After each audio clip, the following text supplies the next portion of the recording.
Good morning, good morning, good morning, my friends. This is Tyra Jarvis with Keffi Coaching, and it's Tuesday morning, and this is Transformation Tuesday. I come to you live every week, 8 a.m. Pacific time, and during Transformation Tuesday, we explore different topics, specifically around mindset and mental health and mental states and emotional health and emotional states and being states, and also motivation and motivation mastery, which is self-motivation and the things that we need to do to motivate ourselves, and transformation and growth and actualization. And those are just a variety of the themes that I talk about. And I love what I do, and I love sharing with you kind of an impromptu way on this Transformation Tuesday. So thanks for listening. Thanks for joining if you're here live. And let's get on with today's broadcast. Last Sunday was Super Bowl. And here in the States, it's a big athletic culmination of years of a year's worth of competition.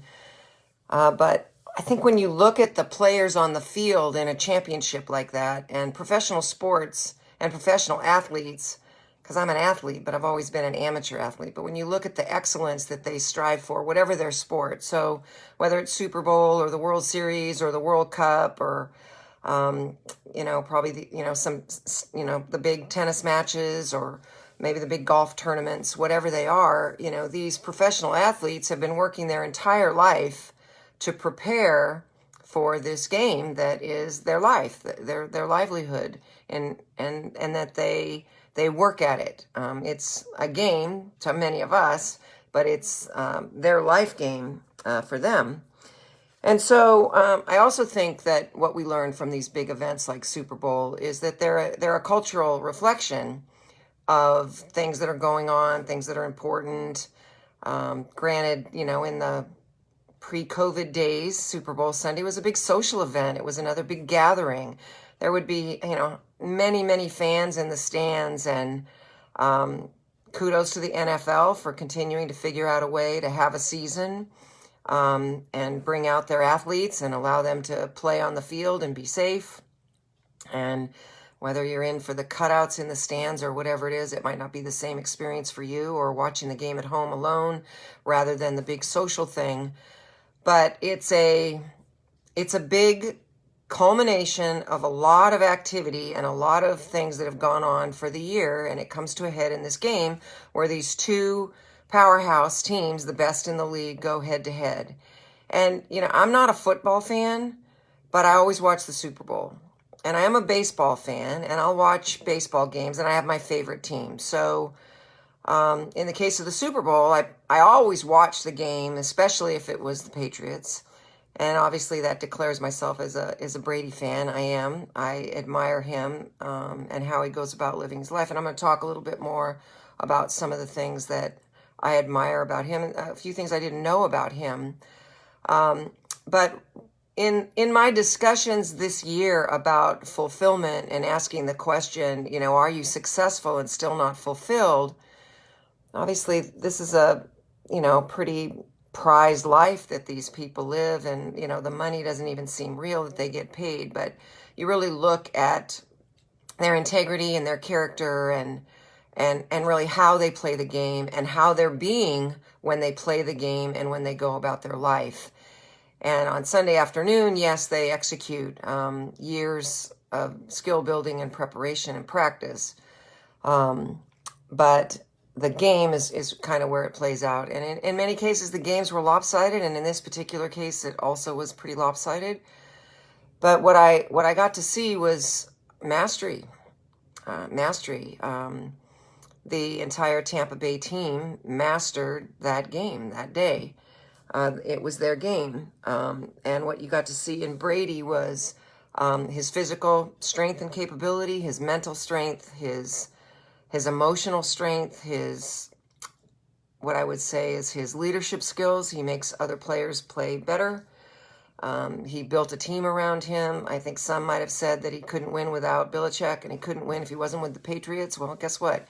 He had an offense that gave him time in the pocket, gave him everything that he needed to be able to work on maybe not his strengths, but he worked on elements of his game that allowed him to be at 43 or whatever he is, an age-defying professional athlete that demonstrates many of the things that I've been talking about that that we want to focus on. But it really isn't the Super Bowl so much. But one thing I want to say about Brady that I didn't realize, that talks about his dedication to his craft and his profession and his perseverance and resilience, and adaptability, because I think those are skills that allow someone to continue to build their 10,000 hours or whatever it's going to be in whatever field to develop mastery.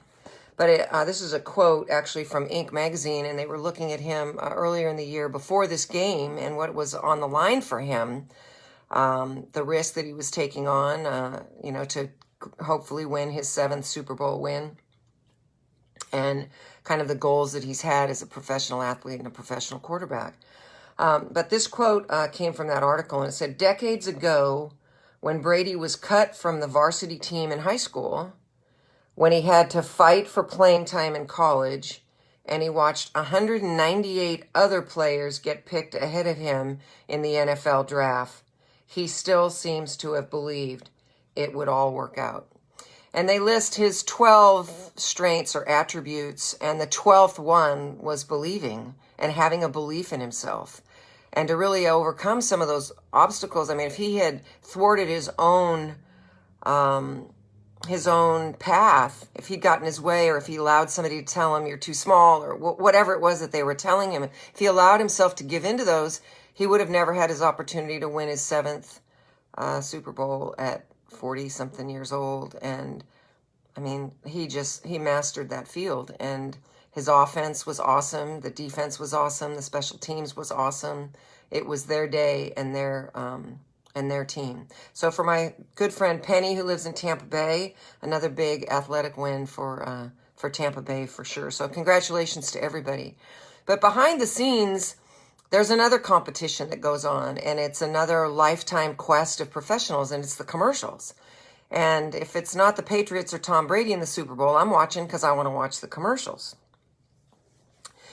And, just like on the field playing, I mean, these are craftsmen. These are craftspeople, if you will. They are creatives. They are ad agencies. They're advertising, and they're bidding for these time slots, and they're coming up with the money to pay for these premium advertising slots. And they're pitching to get products that are willing to pay to get this coveted time and airspace with viewership, and especially during, COVID, right? And so when you look at the commercials, and one of the backstories around where I learned about some of the competition in that was that there was a movie in the, I think, 90s with Jennifer Aniston called Picture Perfect, and she works for an ad agency, and there's a lot of gender bias in that. There's a lot of social context, but she's vying, and she gets this slot to pitch for a Super Bowl time slot. I mean, it's like a dream in their career field, right? And so you have all these commercials, and they all play out, and then the trophy, I guess, if you will, goes off at the end, like viewership and who, like there's probably voting and rating and ranking and everything like that. And there was a couple of, I had a favorite, and I'm going to talk to you a little bit about my favorite commercial. And I'd be curious what your favorite commercial was. So if you feel inclined to put it in the post, I'd love to hear from you. But Sportsnet rated the top 5, and my favorite, all-time favorite of the entire, and there was a slew of them, was number 4. And then there's this Watch Mojo, and they listed 10, and they were good, but it didn't list my favorite. So, what was my favorite? What made it my favorite? My favorite Super Bowl commercial was the Michelob Ultra commercial called Happy. And it really resonated with me. I mean, I replayed it and I replayed it and I wrote it down. Every word that whoever built that commercial crafted was so speaking to me. If you didn't see it, I would highly encourage you to find it and look for it and listen to it and watch it. and save it a favorite because the message is just so profound, and it speaks to, my question, are you successful and not fulfilled? And, the Tony Robbins quote, success without fulfillment is the ultimate failure. So this commercial takes some celebrities and some elite athletes, and it shows them having life and being happy and just enjoying life. And the music, the narration, the people that they showed. I mean, I loved seeing Mia Hamm with the World Cup. I loved seeing Arnold Palmer. They just spotted it with a lot of players, many I'm sure that you'll recognize. But the question that they ask is, are you happy because you win, or do you win because you're happy? I mean, there were so many quotes in this commercial that I thought it was profound. And then it said, what if happiness has always been there, fueling the road to greatness? So when you think about happy and being happy and happiness and joy, it's exuded from your being state and how you're being. And Brady believing that he's going to be the most successful, winningest quarterback in NFL history until somebody else comes along. But what is it for you? Are you happy? What is it that makes you happy? And do you have more of that in your life? Every day. That it's not the trophy. It's not the end result. It's not landing the job, landing the promotion. It's not, I don't even know how else to describe it, but I just really feel that this commercial, whoever created it, kudos for really capturing the essence of what means a happy, joyful, fulfilling life is what you do in the day-to-day. And yes, you have to have a strong personal foundation, physically, mentally, and emotionally, to be able to stare fear in the eye, stare rejection in the eye, move forward, talk yourself into some things because you know and you believe that it's really important.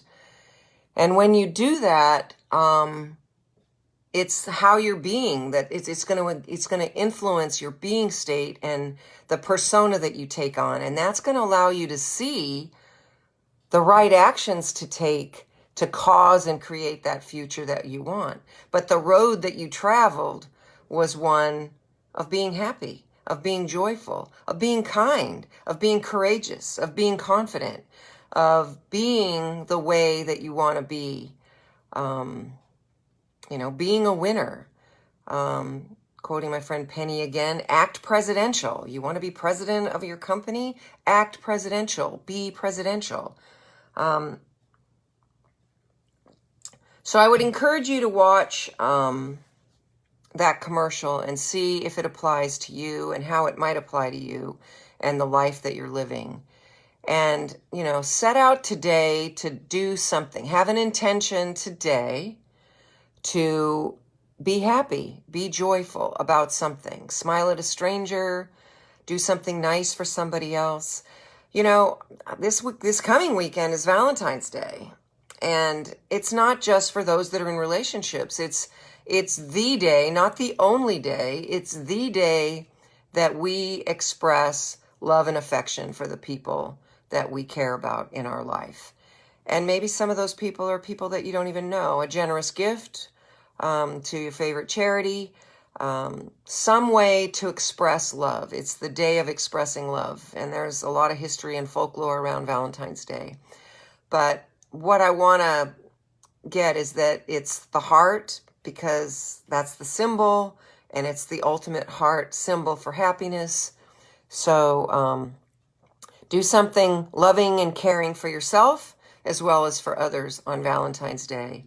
And let's make happy and happiness and living a fulfilling life be a day-to-day phenomenon, not a someday, one day, down the road in the future phenomenon. And, focus on your your personal foundation and your physical, mental, and emotional health, and your being state, a strong being state about what it is you want to create in the world. And then we'll talk more about how you practice some fulfilling actions and things in the coming week. So this is Tyra Jarvis. I'm going to wrap. This was Transformation Tuesday. I come to you live every Tuesday, 8 a.m. Pacific time.